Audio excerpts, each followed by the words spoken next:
ব্যবসার মাধ্যমে শুধু বাংলাদেশ নয়, বিশ্বকে পরিবর্তনের আহ্বান জানিয়েছেন প্রধান উপদেষ্টা ডক্টর মোহাম্মদ ইউনূস। পৃথিবীকে বদলাতে ব্যবসা সবচেয়ে বেশি শক্তিশালী মেকানিজম বলে মন্তব্য করেন তিনি। রাজধানীর হোটেল ইন্টারকন্টিনেন্টালে বিনিয়োগ সম্মেলনে প্রধান উপদেষ্টা এসব কথা বলেন। বিশ্বকে বদলানোর মতো বাংলাদেশের দুর্দান্ত আইডিয়া আছে উল্লেখ করে ডক্টর মোহাম্মদ ইউনূস বলেন, বিনিয়োগ করলে শুধু বাংলাদেশ নয়, দক্ষিণ এশিয়া তথা সারা বিশ্বে ব্যবসার সুযোগ রয়েছে। রিপোর্ট ইয়াসিন রানার। দেশে বৈশ্বিক বিনিয়োগের দুয়ার খুলতে ঢাকায় বাংলাদেশ ইনভেস্টমেন্ট সামিট 2025-এর উদ্বোধন করেন প্রধান উপদেষ্টা ডক্টর মোহাম্মদ ইউনূস। এতে বিশ্বের 40টি দেশের বিনিয়োগকারী ও ব্যবসা প্রতিষ্ঠানের প্রতিনিধি অংশ নেন। উদ্বোধনী অনুষ্ঠানে বাংলাদেশের ইতিহাস তুলে ধরে বক্তব্য দেন প্রফেসর ইউনূস। এ সময় আবেগ আপ্লুত হয়ে কিছুক্ষণ থেমে যান। পরে তিনি বলেন, স্বাধীনতার পর 1974 সালে দেশে দুর্ভিক্ষ হয়, লাখ লাখ মানুষ মারা যায়। 74 is a year that we cannot forget.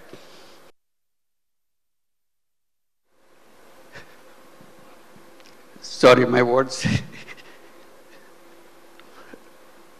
I cannot bring my word.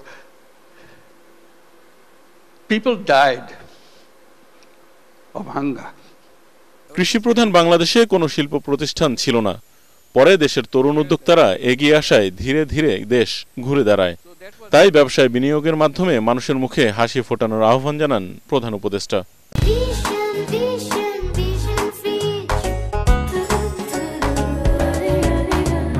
Bangladesh is a country with crazy ideas to change the world. জনগণের টাকা গরিবকে দেয়া কোনো সমাধান নয়, কাজের সুযোগ তৈরি করার সমাধান। ব্যবসার মাধ্যমে শুধু বাংলাদেশ নয়, বিশ্বকে পরিবর্তন করুন। একসময় আমাদের শিল্প প্রতিষ্ঠান ছিল না। তরুণ উদ্যোক্তারা গার্মেন্টস সহ অন্যান্য শিল্প প্রতিষ্ঠান গড়ে তুলে অল্প সময়ে অনেক দূর এগিয়ে নিয়েছে বাংলাদেশকে।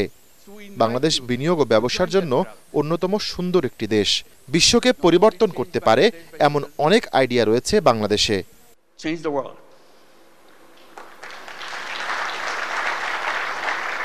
ব্যবসার জন্য বাংলাদেশকে উপযুক্ত তুলে ধরে ডক্টর ইউনূস বলেন, বিনিয়োগকারীদের পুরো দক্ষিণ এশিয়ায় ব্যবসা করার সুযোগ রয়েছে। We don't look at Bangladesh alone. It is only one piece of the economy. আমরা ব্যবসা বিনিয়োগের জন্য শুধু বাংলাদেশকে দেখছি না, এটি ছোট একটি অংশ। আমরা বিনিয়োগের জন্য পুরো এই অঞ্চলকে দেখছি। পৃথিবী পরিবর্তন করতে ব্যবসা শক্তিশালী মেকানিজম।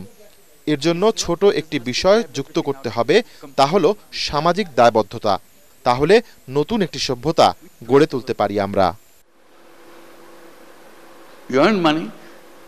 এর আগে বিনিয়োগে অবদান রাখায় 4 ক্যাটাগরিতে দেশি বিদেশি বিনিয়োগকারী প্রতিষ্ঠান হিসেবে ওয়ালটন, বিকাশ, স্কয়ার ফার্মাসিউটিক্যালস ও ফেব্রিক্সের হাতে পুরস্কার তুলে দেন প্রধান উপদেষ্টা। এছাড়া বড় বিনিয়োগকারী হিসেবে বাংলাদেশের সম্মানসূচক নাগরিকত্ব দেওয়া হয় দক্ষিণ কোরিয়ার ইয়াংওয়ান গ্রুপের চেয়ারম্যান কি হাক সাংকে। এছাড়া এদিন ইলন মাস্কের ইন্টারনেট সেবাদানকারী প্রতিষ্ঠান স্টারলিংকের পরীক্ষামূলক যাত্রা শুরু করা হয়।